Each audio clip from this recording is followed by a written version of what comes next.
Lambot ng paa mo, no, sir? Hindi ka talaga nagme-medyas. Mabaho na ba? Sarap ng dilaan. Ano ba? Hindi ako magpapakapkap sa'yo! Hindi nga, meron pa dyan, alam ko eh. Ano, ito ba gusto mo? Kulang pa to, ano ka ba? Wala! Magnanakaw! Pinag-rape ako! May suspect na ba kayo? Sino gumawa sa kanya nito? Hindi ho kasi pwede maglabas ng informasyon. Pero yes, may suspect kami. Amuyin mo!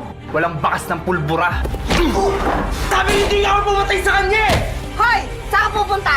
Putang ina ka ha? Putang ina mo din! Putang ina ka ha? Eto! Pak! Yung kakainin mo! Lol! Anong nangyari sa'yo? Nilayasan ko na. Mukha kang balis sa talas.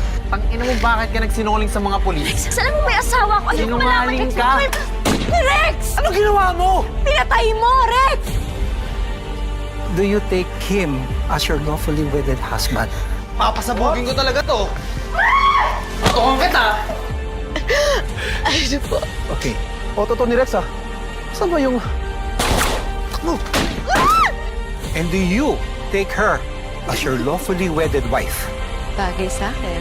Wala rin nangyayari. Sumuko na lang kayo. Okay na nga naman, tumahimik ka! With the power vested upon me, I now pronounce you man and wife. Wala magpapaputo! Putok ka! Ano?